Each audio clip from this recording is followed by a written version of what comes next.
नमस्कार, आप देख रहे हैं वरदान एक्सप्रेस। छतरपुर से एक अजीब मामला सामने आया है। बात करें अगर छतरपुर के सलमान राइन की। सलमान राइन है जो वो सट्टे का बड़ा खिलाड़ी और मास्टरमाइंड है। छतरपुर से वो युवा तैयार करता है जिसकी उम्र महज 21 से 25 साल रहती है।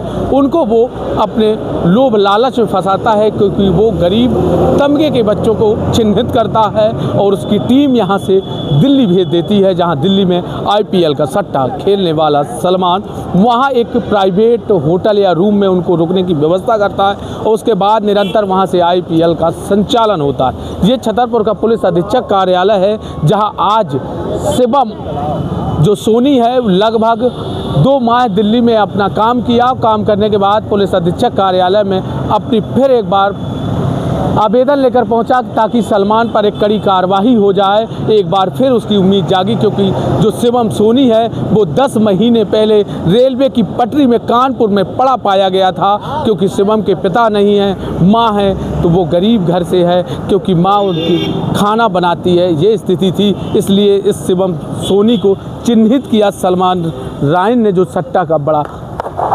मास्टरमाइंड है। सलमान जो आपको सट्टे की ओर ढकेला है, कैसे ढकेला, क्या है पूरी कहानी, क्योंकि आप फिर एक बार आवेदन लेके आए? ये पिछले साल जनवरी के टाइम हमारा एक दोस्त है अभिनव वर्मा, जिसके ज़रिए हमारी मुलाकात हुई थी सलमान से। उसने हमें बताया था कि मतलब एक दिल्ली में काम है और 20,000 रुपये सैलरी है और अच्छा काम है। ये नहीं बताया था 2 नंबर का काम है, बाकी यही बताया था कि अच्छा काम है और चलना हो तो बताओ। हमने कहा मिलवाओ, तो उसने हमें सलमान राइन से मिलवाया, जिसने हमारे 5 अकाउंट खुलवाए। कहाँ से खुलवाए? IDBI बैंक में छतरपुर ब्रांच से, IDBI बैंक में, पंजाब बैंक में, इंडियन ओवरसीज बैंक में और कैनरा बैंक में। तो ये अकाउंट खुलवाने के बाद जो किट वगैरह जितनी भी सामान मिलता था, पासबुक, चेकबुक और ATM वगैरह, ये सारे वो ही रख लेते थे। और उसके बाद हमें 8 या 9 फरवरी को दिल्ली भेजा गया। तो दिल्ली में मैं फरीदाबाद में बुलाया गया और वहाँ पे मतलब 10वीं मंजिल पे जो रूम था, वहाँ पे हमें बहुत सिक्योर तरीके से अंदर ले लिया गया। और उसके बाद हमें वहाँ जाके काम बताया गया कि ये डिपॉजिट विड्रॉल का काम है और ऐसा ऐसा करना है। एक ब्रांच, उस ब्रांच में कम से कम पर डे का 30 से 32 लाख रुपए का काम आता है। और उसके बाद हमें काम सिखाने के बाद हमसे काम करवाया जाता था और हमें सैलरी दी जाती थी।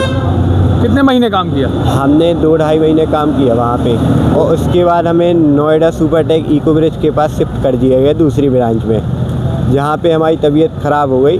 तो हम दिखवाने गए, मतलब वही लोग साथ में गए थे और उसी जगह के क्लिनिक पे हमें दिखवाया गया। मतलब ऐसे ही छोटा क्लिनिक था, ज़्यादा वो नहीं था। फिर उसके बाद हमारी और तबीयत बिगड़ गई, जिसके कारण हम 8 दिन सो नहीं पाए, बिल्कुल नींद नहीं आई।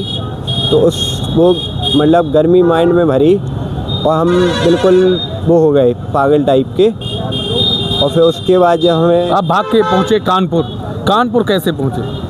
फिर उसके बाद जब हमने उनसे कहा कि हमारी तबीयत ख़राब है और हमें घर जाना है, तो उन्होंने मना कर दिया। फिर बड़ी मुश्किल से उन्होंने घर जाने को दिया और हमें पैसे भी नहीं दिए वहाँ से, ना टिकट करवाई हमारी कुछ। और फिर वहाँ से जब हम निकले तो हम कश्मीरी गेट पहुँचे। कश्मीरी गेट पहुँचने के बाद हम पता नहीं क्या हुआ, हम एयरपोर्ट पहुँच गए और फिर वहाँ पे हमारा फ़ोन भी जमा हो गया ये मेट्रो स्टेशन पे सामने, और बैग भी हमारा बाहर ही छूट गया। और फिर उसके बाद हम भटकते रहे यहाँ वहाँ, माइंड था नहीं। हाँ। तो 13 दिन हम भटके। उसके बाद जाके हम ट्रेन के ज़रिए कानपुर पहुँचे। कानपुर में जाके एक जो रेलवे के कर्मचारी था, उसने हमें खाना खिलाया। हमारी कितने महीने की पहले की बात? 2-2.5 महीने पहले, अप्रैल मई की बात है। तो नहीं, तो जब आप कानपुर पहुँचे, घायल अवस्था में पहुँचे, फिर छतरपुर तक कैसे पहुँचे? फिर उसी लड़के के ज़रिए हमने कॉल करवाया एक दोस्त को। फिर माताजी और बाकी का पुलिस वाल वहाँ आए कानपुर और हमें लेवा के छतरपुर आया। जब पुलिस कोतवाली में आपने आवेदन दिया, शिकायत किया होगा कि हम कहाँ से कैसे पहुँचे, तो उसके बाद क्या कोई कार्रवाई कर पाई? उसके बाद कोई कार्रवाई नहीं हुई। पहले भी वो लोग केस नहीं ले रहे थे, बोले दिल्ली का केस है और यहाँ से कुछ नहीं होगा। फिर हम तो छतरपुर का सलमान तो छतरपुर का है। हाँ, छतरपुर का। दिल्ली में केस का क्या हुआ? हमारी मुलाकात छतरपुर में हुई थी, मगर टीआई साहब का कहना था कि वो छतरपुर का केस है, वो दिल्ली का केस है और वो हम नहीं ले सकते।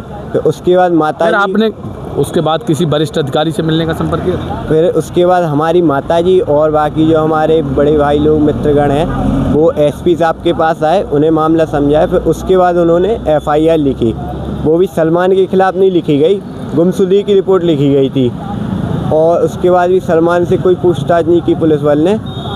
और सिर्फ आने के बाद तो आपने कोतवाली गए थे कि नहीं गए? उसके बाद हम एसपी साहब के पास भी आए थे, मगर हम उस समय बयान देने की स्थिति में नहीं थे। और जब बयान देने की स्थिति में आए तो हमारा बयान सिटी कोतवाली में नहीं लिया गया। सीएसपी साहब के पास या पुलिस अधीक्षक के पास पहुँचे? फिर उसके बाद हम सीएसपी साहब के यहाँ आए तो वहाँ से भी हमें आश्वासन ही मिला, मगर वहाँ से भी कोई कार्रवाई नहीं की गई। फिर उसके बाद हमने सीएम हेल्पलाइन पे कॉल किया, तो वहाँ पे रिपोर्ट डाली। फिर उसके बाद कोतवाली से पुलिस वाला आया तो उसने रिपोर्ट कटवा दी और आश्वासन दे के चले गए, मगर उसके 10-15 दिन बाद भी कोई कार्रवाई नहीं हुई। फिर एक बार फिर माता जी टीआई साहब के पास गई तो उनका कहना था वो दिल्ली का केस था, वो तो अपन ने ले लिया था और बाकी उस पर अब कोई कार्रवाई नहीं होगी। आपका बेटा मिल गया, आपको करना क्या है? ये किसका कहना था? टीआई का? ये टीआई साहब का कहना था। फिर क्या सीएसपी, एसपी, एडिशनल एसपी से मिले थे?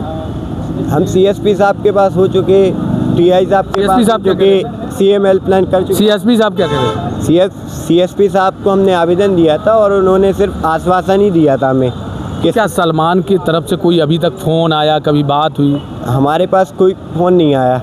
और जब हमने सैलरी के लिए उससे बोला, जो हमारे 10-15 हज़ार रुपये बचे थे, तो उसने हमसे बोले हमारे 40 लाख रुपए जो खर्च हुए थे वो कौन देगा? हमने कहा कौन से 40 लाख? बोले वो चोरी हुआ पैसा और प्लस पुलिस को लगा पैसा, वो कौन देगा? इसका कोई रिकॉर्ड है आपके पास? हमारे पास स्क्रीनशॉट है मैसेज का, जो कि हमने तो उसने ये कबूला कि हमने पुलिस को पैसा दिया? उसने कबूला है। उसमें क्या कहा था? कि 40 लाख रुपए हमारे खर्च हुए। हमने कि कौन से 40 लाख? बोले चोरी हुआ पैसा प्लस पुलिस को लगा पैसा, वो कौन देगा? तो उसका पैसा 40 जो कि हमने सीएसपी साहब को दे दिया है। नहीं, जो 40 लाख रुपए जो आरोप लगा रहा, तो 40 लाख आपके पास था क्या उसका? नहीं, हमारे पास नहीं था, उसका लगा है, वो कह रहे हैं। बोले हमारा 40 लाख रुपए खर्च हुआ है, वो कौन देगा? पुलिस पे? हाँ, पुलिस पे 40 लाख खर्च किया? पुलिस पे और प्लस बोले चोरी हुआ है। अच्छा, एक चीज़ और है कि जो इसका सलमान है, सलमान पे कितने अपराध हैं? क्या आपराधिक किस्म का है, क्या है, कैसा है? इस पे पुराने 15 से 20 अपराध पंजीकृत हैं, जिसके खिलाफ आज तक कोई भी कार्रवाई नहीं की गई। कुछ पता है कौन कौन से अपराध हैं? अब ये तो हमें नहीं पता, बाकी मारकूट 307, 300 और लूटपाट और ये ऐसे ही अपराध दर्ज हैं। अब क्या कहा आज पुलिस अधीक्षक? सीएसपी साहब ने एसपी साहब ने आवेदन ले लिया है और उन्होंने हमें आश्वासन दिया है कि इस पर सख्त से सख्त कार्रवाई की जाएगी। तो मुझे ऐसे सलमान कितने लोगों को यहाँ से ले गए हैं? ऐसे कम से कम 10-15 लड़के थे और जो कि 3-4 लड़के अभी वहीं दिल्ली में तिहाड़ जेल में बंद है। ब्रांचों में जो छापा पड़ा था उसके चलते वो पकड़े गए थे, तो अभी भी वो तिहाड़ जेल में बंद है। अभी ऐसा कोई घटनाक्रम हो जो वहाँ से आने में बीमार हुआ हो, कोई ऐसा लड़का है?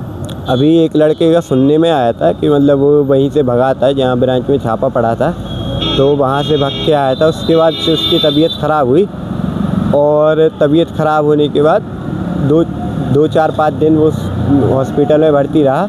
उसके बाद वो एक्सपायर हो गया। क्या नाम था उसका? नितिन नाम था। नितिन आगे क्या लिखता है? ये तो नहीं पता, बाकी नितिन ही बस पता है। नितिन पता। जो लड़के वहाँ जाते हैं वो बीमार क्यों होते हैं? ये सीधा बहुत बड़ा मास्टरमाइंड है और इसको ये लगता है कि अगर ये लोग यहाँ आ रहे तो कोई सुराग ना छोड़ दें या पुलिस को ना बता दें, तो इनको इंजेक्शन वगैरह या खिला पिला के कुछ या तो सीधा मार देते थे या फिर इसको पागल घोषित करवा दिया जाता था।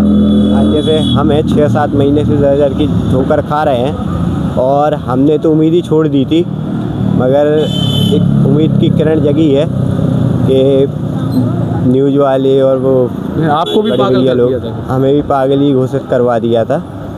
और उसके बाद भी कोई कार्रवाई नहीं की गई थी। आपने सुना, ये है शिवम सोनी जो छतरपुर का रहने वाला है और उसका साफ तौर पर ये कहना है कि हम जैसे युवक लगभग 10 से 15 लोग सलमान राइन के लिए काम करते हैं दिल्ली में जाकर। उनमें से एक लड़का और दिल्ली से भाग कर आया था जब ब्रांच पे छापा घला था। उसके बाद वो छतरपुर पहुंचा। करीब 4 दिन से 5 दिन बाद उसकी डेथ हो जाती है, जिसका नाम नितिन बता रहा है, क्योंकि आगे का सरनेम उसको अभी नहीं पता है। ये शिवम सोनी का ये भी कहना है कि सलमान राइन कुछ ऐसी नशीली चीज़ें देता है या इंजेक्शन देता है ताकि ये लोग यहाँ से जब जाएं अपने अपने ज़िलों में या गृह ज़िले में जाएं या घर में जाएं तो पागल साबित हो जाएं, ताकि इनकी बात पर किसी को गंभीरता समझ में ना आए और उस बात को ध्यान न दिया जाए। क्योंकि जब मैं भी आया था तो मैं भी लंबे समय तक डिस्टर्ब रहा। अब मैं होश में आया और पुलिस से यही रिक्वेस्ट कर रहा हूं कि सलमान राइन से हमें न्याय दिलाए और उस जैसे सलमान राइन जैसे लोगों पर गंभीर अपराध, जैसे 327 की अगर बात करें तो लगभग 4 मामले हैं, 307 का भी मामला दर्ज है, मगर अभी तक गुंडा एक्ट की कार्रवाई ना तो छतरपुर पुलिस अधीक्षक अगम जैन के द्वारा की गई, ना ही छतरपुर कोतवाली टीआई अरविंद दांगी के द्वारा कोई भी उस पर पूछताछ भी नहीं की गई। हम आवेदन देते हैं तो हमसे बोला जाता है कि दिल्ली का मामला है और दिल्ली में ही इसकी जांच होगी। हमने तो अपने पास जांच ले ली है, मगर कार्रवाई से बचते नज़र आ रहे हैं। आप देख रहे थे वरदान एक्सप्रेस पर शिवम सोनी है जो सलमान राइन के खेल के जाल में फंस गया सट्टे में। ये आपने पूरी कहानी वरदान एक्सप्रेस पर देखा और सुना कैसे सलमान की पूरी कहानी शिवम सोनी ने बताई है। वरदान एक्सप्रेस के लिए छतरपुर से प्रदीप सिंह।